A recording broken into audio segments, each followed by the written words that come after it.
आज का जो हमारा टॉपिक है वह जी extraction of metal from concentrated ore. Concentrated ore से हमने लास्ट लेक्चर किया था कल, उसमें हमने बात की थी कि सर कंसनट्रेशन ऑफ आर वो हमने कर ली है। वो हमने ग्रेविटी बेस्ड फ्लोटेशन या स्टूडेंट्स वो हमने इलेक्ट्रोमैग्नेटिक सेपरेशन से कर लिया। अब आर को कर लिया है, कंसनट्रेट आर बन गई। अब उस आर से जो हमने गैंग शैंग निकाल दिया वो अब वो अकेली मेरे पास आर बच गई। उस आर से अब स्टूडेंट मैंने अपना मेटल को निकालना है। उस प्रोसेस को मेटलर्जी का दूसरा प्रोसेस है, पहला था कंसंट्रेशन ऑफ आर, दूसरा था मेटल एक्सट्रैक्शन।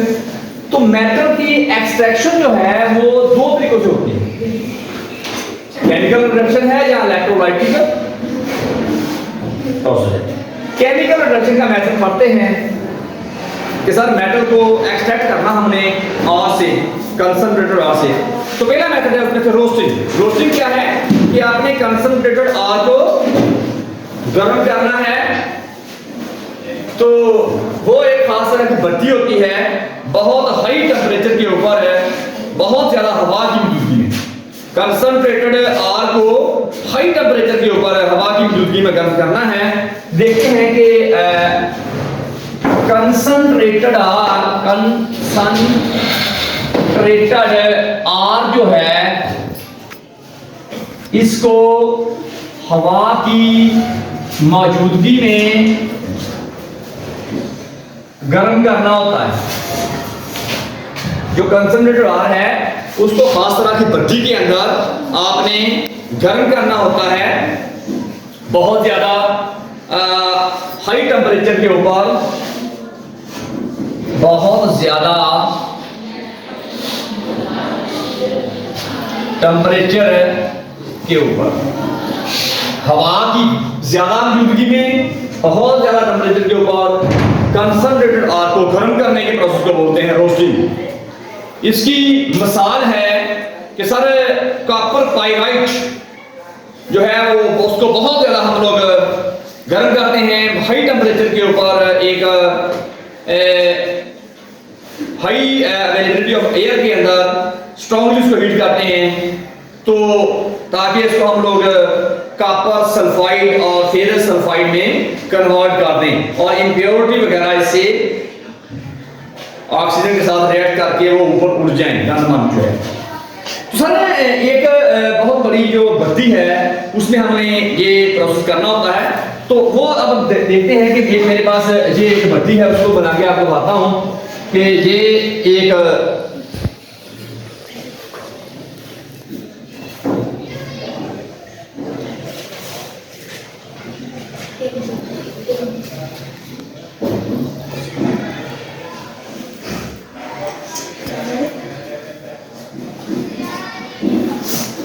तो इसके अंदर मेरे पास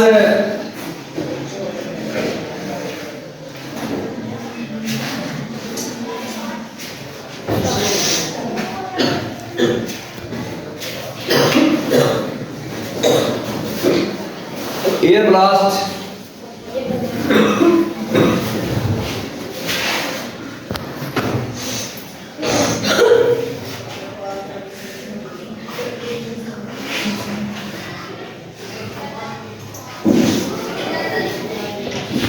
यहाँ पे आपने इसको आयरन पाइराइट को गर्म करना है और जो टॉवर्स हैं आपके,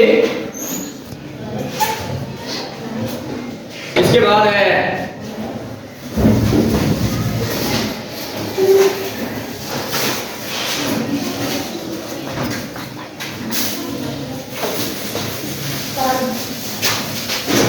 वाटर जैकेट है,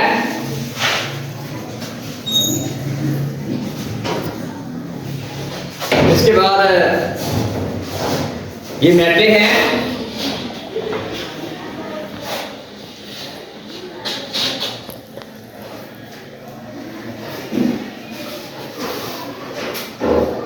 चार्जिंग फ्लोर है,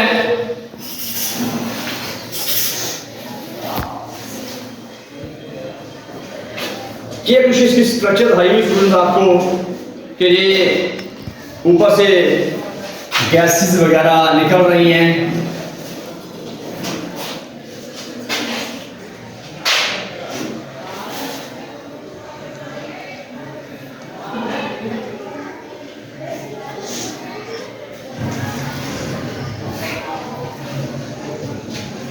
SO2 वगैरह। आइए इसमें हम लोग देखते हैं कि हम सर पहला प्रोसेस है कि रोस्टिंग होती क्या है, यानी एक्सेस हीट के अंदर किसी भी कंसंट्रेटेड आर को बहुत ज्यादा गर्म करने के प्रोसेस को बोलते हैं रोस्टिंग। तो सर उसको देखिएगा, आयरन पाइराइट मेरे पास है एक, कॉपर पाइराइट्स जो है उसकी शक्ल रिएक्शन दिखाया हुआ है Cu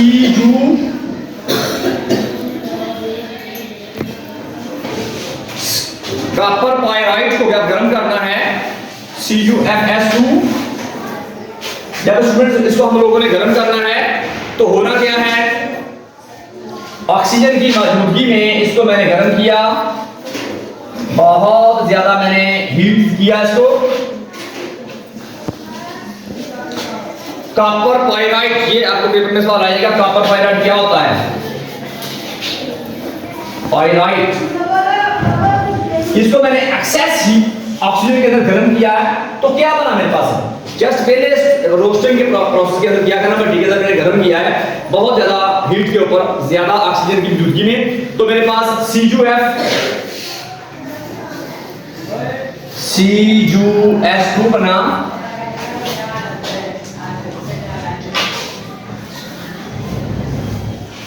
और इसके साथ FeS बना और SO2 बना। अब ये SO2 जो बना है ये ऊपर से निकल जाएगा बाहर। ये ferrous sulphide, cuprous sulphide,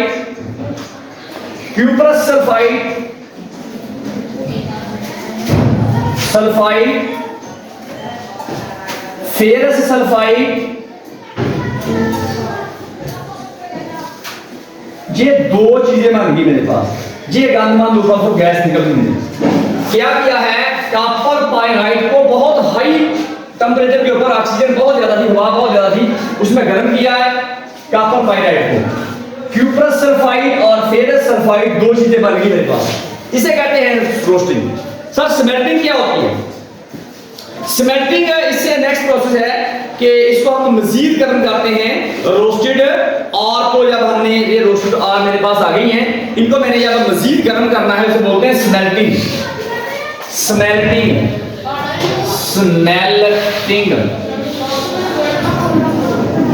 smelting का प्रोसेस है स्टूडेंट्स। इसमें स्मेल्टिंग के प्रोसेस के अंदर हम लोग रोस्टेड और जो मेरे पास ये चीजें बनी हैं इनको मैंने मजीद गर्म करना है, और सैंड फ्लक्स के साथ रेत डालनी इसके अंदर, और ये दो मेरे पास रोस्टेड और हैं, क्यूप्रस सल्फाइड और फेरस सल्फाइड। इसको मैंने रेत की मौजूदगी में गर्म करना है, रेत की मौजूदगी में हाई टेंपरेचर के बजाय इसको गर्म करूंगा, और इसके अंदर कोक भी डालूंगा, सैंड फ्लक्स और कोक के साथ उसको गर्म करूंगा हवा की बहुत ज्यादा मौजूदगी में। तो ये कुछ रिएक्शन उसके होंगे, और ये बहुत ज्यादा एक्सोथर्मिक प्रोसेस है, इसमें कुछ कोक भी बाहर निकलेगी, कोक चाहिए होती है स्मॉल अमाउंट जो है, और इसमें बहुत ज्यादा हरारत बात खारिज होगी। ये एक्सोथर्मिक रिएक्शन है कि क्यूप्रस सल्फाइड और फेरस सल्फाइड को हाई टेंपरेचर के ऊपर रेत के साथ रिएक्ट करना होता है, साथ कुछ कोक भी बनाना होता है हमने, और इसके दौरान हीट बहुत खारिज होती है, इसको एक्सोथर्मिक रिएक्शन कहते हैं। तो पहले प्रोसेस के अंदर फेरस सल्फाइड को जब ऑक्सीडाइज करते हैं हम लोग तो उससे फेरस ऑक्साइड बनता है, और जो रेत के साथ रिएक्ट करके आयरन सिलिकेट बना देता है।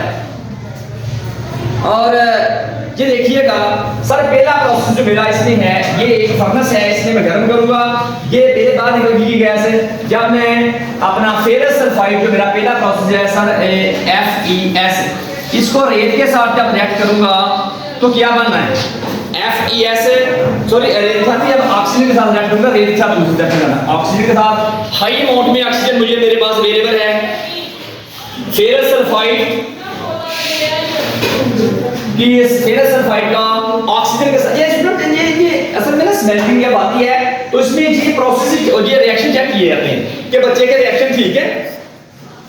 फेरस सल्फाइड को जब मैं रिएक्ट करवाना है हाई अमाउंट ऑफ ऑक्सीजन के साथ तो मेरे पास क्या बन जाना है, ferrous oxide FeO plus ferrous oxide बन जाना है और सल्फर ये फर्स्ट फेरस सल्फाइड बनेगा। फेरस सल्फाइड को ऑक्सीजन के साथ जब रिएक्ट करना है तो वो फेरस ऑक्साइड बन जाएगा और सल्फर डाइऑक्साइड बन जाएगा, सल्फर डाइऑक्साइड। ये तो गालमान बाहर निकल जाना है। आगे क्या है सर, फेरस सल्फाइड को फेरस ऑक्साइड को मैं फिर रिएक्ट करवाऊंगा रेत के साथ, ये इसका फार्मूला है। तो क्या बनेगा मेरे पास FeS सॉरी ये सिलिकॉन का SiO सिलिकॉन डाइऑक्साइड। ये सर पहले स्टेप में मेरे पास फेरस सल्फाइड को हाई अमाउंट ऑफ ऑक्सीजन के साथ गर्म करूंगा तो मेरे पास सल्फर डाइऑक्साइड और फेरस ऑक्साइड बन जाएगा। फेरस ऑक्साइड को फिर आगे मैं रेत के साथ रिएक्ट करवाऊंगा तो क्या बनेगा मेरे पास FeSiO3 ये चीज बन जाएगी। ये हल्की होने की मौजूदगी में ऊपर से निकल जाएगी। ये भी ये देखिए FeSiO3 ये भी बाहर निकल जाएगी, बाहर आ जाएगी हल्की होने की वजह से। रहेगी बात सर दूसरी, इसे हम लोग बोलते हैं iron silicate slag. Iron silicate slag, iron silicate slag. अब ये आयरन सिलिकेट स्लैग इससे हमने बना दी है, FeS का रिएक्शन करवाया है तो ये बना दी। पहले हमने इसको ऑक्सीजन के साथ रिएक्ट करवाया है, फेरस ऑक्साइड बन गई है, सल्फर डाइऑक्साइड बन गई। फिर फेरस ऑक्साइड को रेत के साथ रिएक्ट करवाया है तो ये फेरस आयरन सिलिकेट स्लैग बन गई। ऊपर से ये भी हल्की होने की वजह से उड़ गई है। सर बकाया मेरे पास क्या रह गया, बकाया में कॉपर क्यूप्रस सल्फाइड है उसका रिएक्ट करवाना है। वो किस तरह रिएक्ट करवाना है, जिस तरह ऊपर करवाया मैंने वो भी इसी तरह मैंने ये करवाया है। तो उसका रिएक्शन जो है बिल्कुल सेम उस तरह का रिएक्शन है कि हम लोग ये क्यूप्रस ऑक्साइड जो है जो क्यूप्रस सल्फाइड है उसको ऑक्सीडाइज करते हैं ताकि हमारा ये बन जाए। ये इसको लेते हैं दिनामो, ये क्यूप्रस सल्फाइड इसका ऑक्सीजन के साथ रिएक्ट करवाते हैं। हाई अमाउंट ऑफ ऑक्सीजन के साथ जब इसको रिएक्ट करवाते हैं ऑक्सीजन हो जाता है ये क्यूप्रस ऑक्साइड में और सल्फर डाइऑक्साइड। बिल्कुल पहले वाला ऊपर वाला रिएक्शन ये बाहर निकल जाएगी गंदी गैस सल्फर डाइऑक्साइड। दूसरे स्टेप के अंदर इसको क्यूप्रस ऑक्साइड को फिर मैं फेरस सल्फाइड के साथ रिएक्ट करवाऊंगा, फेरस सल्फाइड के साथ। तो ये इसका क्यूप्रस ऑक्साइड इसको फेरस सल्फाइड के साथ रिएक्ट करवाऊंगा, फेरस सल्फाइड ये होगा। साथ इसके साथ जब मैंने रिएक्ट करवाया है इसमें मैंने करवाया था इसको रेत के साथ, इधर रेत के साथ नहीं करवाना, इसमें मैंने क्यूप्रस फेरस सल्फाइड जो है उसका रिएक्ट करवाना है, फेरस ऑक्साइड बन जाएगा और इसके साथ क्यूप्रस सल्फाइड जो बन जाएगा Cu क्यूप्रस सल्फाइड जो है वो बन जाएगा मेरा। तो क्यूप्रस सल्फाइड जो है वो जो बनेगा इधर तो दो चीजें मेरी ये बन जाएंगी। सर जब क्यूप्रस सल्फाइड का ऑक्सीजन से रिएक्ट करवाया तो क्यूप्रस ऑक्साइड और सल्फर डाइऑक्साइड ये बाहर निकल जाएगी और क्यूप्रस ऑक्साइड जो है उसका फिर फेरस सल्फाइड से करवाया तो क्यूप्रस सल्फाइड और फेरस ऑक्साइड बन गया। अब मेरे पास ये एक चीज है कि सर इस स्टेज के ऊपर क्यूप्रस सल्फाइड जो है और जो मेरा जो इस तरह क्यूप्रस सल्फाइड और फेरस ऑक्साइड मेरे पास बन गया है। तो ये एक ओवरऑल एक पूरा मेरे पास मिक्सर बन चुका है। सर इसको थोड़ा बड़ा रीड कीजिएगा कि क्यूप्रस सल्फाइड का ऑक्सीजन के साथ रिएक्ट करवाया है तो क्यूप्रस ऑक्साइड बन गया, ये गैस बाहर निकल गई। इसका फिर मैंने फेरस सल्फाइड के साथ रिएक्ट करवाया है तो फेरस सल्फाइड के साथ जब क्यूप्रस ऑक्साइड का रिएक्ट करवाया है तो क्यूप्रस सल्फाइड बन गया है और फेरस ऑक्साइड बन गया। इससे आगे देखिएगा सर नेक्स्ट मेरा जो रिएक्शन है वो किस तरह मैंने करवाना है। क्यूप्रस सल्फाइड मेरे पास बन गया एक, फेरस ऑक्साइड भी बन गया है और ये क्यूप्रस सल्फाइड और फेरस जो है ना फेरस ऑक्साइड और क्यूप्रस सल्फाइड ये दोनों जो है ये इकट्ठे हो गए। इस तरह जो हमारा क्यूप्रस फेरस ऑक्साइड जो है और क्यूप्रस सल्फाइड, ये दो चीजें मेरे पास इधर बनी हुई है।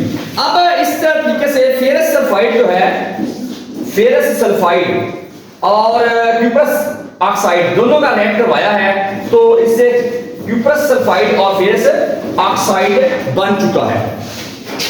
तो क्यूप्रस सल्फाइड और फेरस ऑक्साइड जो है ये मिक्सचर, नेक्स्ट मेरा जो मिक्सचर बनेगा वो मेरा क्यूप्रस सल्फाइड और फेरस सल्फाइड का होगा। क्यूप्रस सल्फाइड और फेरस सल्फाइड, क्यूप्रस सल्फाइड और फेरस सल्फाइड दोनों के सल्फाइड बन जाएंगे, इसको हम लोग बोलते हैं मैटे। इसका मैटे का फार्मूला देखिएगा, क्यूप्रस सल्फाइड और फेरस सल्फाइड, ये इसे बोलते हैं मैटे।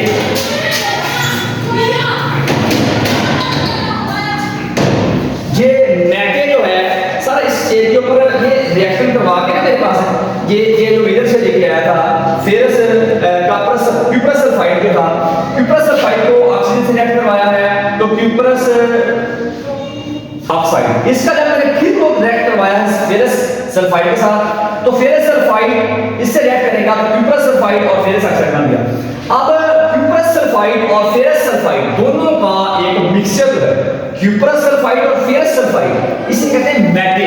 इसको हम लोग इस तरीके से निकाल लेते हैं। इसके अंदर तकरीबन 45% हमारा कॉपर होता है, 45% कॉपर होता है। तो ये बात रखिएगा अक्सर, इसको हमें क्यूप्रस सल्फाइड और ferrous sulphide, ferrous cuprous sulphide बना और फेरस सल्फाइड दोनों के इकट्ठे मिक्सचर को हम लोग दोनों के सल्फाइड जो हैं, तो वो फेरस सल्फाइड है तो वो क्यूप्रस सल्फाइड है, दोनों को हमने जो है ना इकट्ठे फॉर्म में लेना है, मिक्सचर के फॉर्म में, तो उसको हम लोगों ने ये कहना है कि ये हमारा मैटे है, इसको नीचे से निकाल लेना है। इसको मजीद अगले प्रोसेस में हम लोग मजीद गर्म करेंगे, उस गर्म करने के दौरान इसको हम लोग कहेंगे बेसमराइजेशन, वो इंशाल्लाह नेक्स्ट लेक्चर में बात करेंगे। इसके अंदर 45% कॉपर खारिज होता है, कॉपर खारिज होता है। तो ये स्टूडेंट्स इसको जरा गौर कर लीजिएगा। सर रोस्टिंग क्या है, आपने वो जो अपनी कंसंट्रेटेड आग है उसको बहुत ज्यादा आपने हवा की डुबकी में गर्म करना है। जब गर्म किया है स्टूडेंट उसको, ये देखिए आया कॉपर पायराइड को गर्म किया है, क्यूप्रस सल्फाइड बन गया, फेरस सल्फाइड बन गया और ये गैस बाहर निकल गई। इसको आपने मजीद नेक्स्ट स्टेप जो है उसे बोलते हैं स्मेल्टिंग। फेरस सल्फाइड को गर्म किया ऑक्सीजन की डुबकी में, फेरस ऑक्साइड बन गया, ये गैस के बाहर निकल गई सल्फर डाइऑक्साइड। फिर मैंने फेरस ऑक्साइड को रेत के साथ रिएक्ट करवाया है तो ये फेरस आयरन सिलिकेट स्लैग पर भी गंदा मादा का ऊपर से मैंने बाहर निकाल दिया इसको, फेरस आयरन को बाहर निकाल दिया, आयरन से मैच कर फेरस क्यूप्रस सल्फाइड, इसको मैंने कहा क्यूप्रस सल्फाइड, उसको ऑक्सीजन के साथ रिएक्ट करवाया, जिस तरह इधर मैंने करवाया था फेरस सल्फाइड को, इस तरह क्यूप्रस सल्फाइड को ऑक्सीजन के साथ रिएक्ट करवाया तो क्यूप्रस ऑक्साइड और ये सल्फर डाइऑक्साइड गैस बाहर निकल गई। ये क्यूप्रस ऑक्साइड जो है इसको फिर मैंने नेक्स्ट स्टेप में फेरस सल्फाइड के साथ रिएक्ट करवाया, जी जिससे मैंने जांच करवाई थी ना पहले, ये बाहर निकाला था फेरस सल्फाइड को, उसका फिर क्यूप्रस ऑक्साइड का फेरस सल्फाइड के साथ रिएक्ट करवाया है और क्यूप्रस सल्फाइड और फेरस ऑक्साइड नहीं। ये क्यूप्रस सल्फाइड मेरे पास इधर बनी है, क्यूप्रस सल्फाइड और फेरस सल्फाइड दोनों का कट होता है, बोलते हैं मैटे, उसे बोलते हैं मैटे।